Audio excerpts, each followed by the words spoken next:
नमस्ते वहाँ। मैं सुजी मैकरे हूँ। और क्या आपने बैक ऑफिस में ओ न्यूज़ 3 पढ़ी?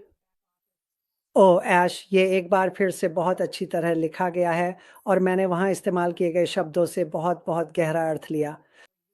आप जानते हैं पिछली बार ये छँटाई थी, अब ये नौकायन है। तो मैंने कहा सुजी छाँटती है, अब सुजी नौकायन करती है और हम सब नौकायन के लिए तैयार हो रहे हैं। आप जानते हैं नौका यात्रा में कुछ परेशानी आई थी इसलिए चीज़ें रुक गई थीं।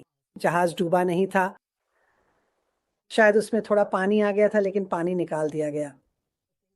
और जैसा कि ऐश कहते हैं, जो मुझे सच में बहुत पसंद है, सच्चा नेतृत्व उँगली नहीं उठाता, बल्कि वह पहिए को अपने नियंत्रण में लेता है। और वह हमें एक नई हवा के साथ साफ और शुद्ध जल में ले जा रहे हैं। मैं यही कहना चाहूँगी शुद्ध जल में। क्योंकि जैसा कि उन्होंने बताया कुछ और बुरी बातें भी हुई थीं। मेरा मतलब है ओ न्यूज़ 3 में जो कहानी सुनाई गई वह थोड़ी कड़वी-मीठी है। और आप जानते हैं कुछ बुरी बातें हुई थीं, लेकिन भविष्य में बहुत सारी अच्छी बातें भी होने वाली हैं। और इसने मुझे एक कहानी की याद दिला दी। बिल्कुल, मेरे पास एक कहानी है। मेरे वे साल जब मैंने एक बड़े सुपरमार्केट चेन के लिए काम किया था और मेरे पास कई स्टोर्स की ज़िम्मेदारी थी, मुझे याद है एक दिन मैं एक स्टोर में गया और वहाँ सब कुछ बेकाबू था, मतलब बहुत भीड़ थी, स्टाफ कम था और कतारें बहुत लंबी थीं। और मैंने एक कर्मचारी को जिसे मैं जानता था पकड़ लिया और आप जानते हैं मैं ऐसे था, स्टोर मैनेजर कहाँ है? और वह कहता है, सूझी जहाज़ डूब रहा है और वह नीचे बेसमेंट में कोयला फेंक रहा है। वह हमें निर्देशित नहीं कर रहा। और आप जानते हैं, हम इस पर हँस सकते हैं लेकिन कभी-कभी लोग सच में ऐसा ही करते हैं। समझे?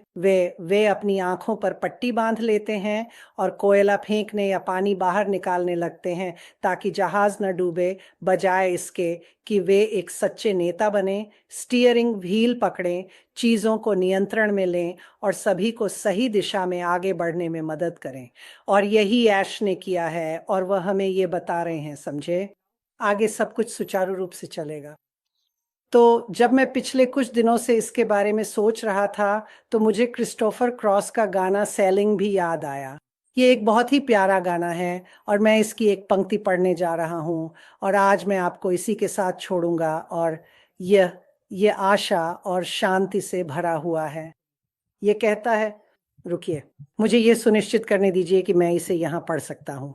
सेलिंग, मैं गाऊँगा नहीं। सेलिंग मुझे वहाँ ले जाती है जहाँ मैंने हमेशा सुना था कि मैं जा सकता हूँ। बस एक सपना और मुझे ले जाने के लिए हवा और जल्द ही मैं आज़ाद हो जाऊँगा। एक बार फिर। सेलिंग मुझे वहाँ ले जाती है जहाँ मैंने हमेशा सुना था कि मैं जा सकता हूँ। बस एक सपना और मुझे ले जाने के लिए हवा और जल्द ही मैं आज़ाद हो जाऊँगा। क्या ये शब्द प्यारे नहीं हैं? और मुझे लगता है कि ऐश ने इस ऑन न्यूज़ में शब्दों का बहुत अच्छा इस्तेमाल किया है। ऊह! 3 आप जानते हैं, उसे एक कठिन कहानी का हिस्सा बताना पड़ा लेकिन हम एक नई दिशा में आगे बढ़ रहे हैं। हवाएँ बदल रही हैं, पानी साफ है और जल्द ही हम आज़ाद होंगे। तो मैं बस यही आप सबके साथ साझा करना चाहता था। आप सभी को प्यार और आपका सप्ताहांत शानदार रहे।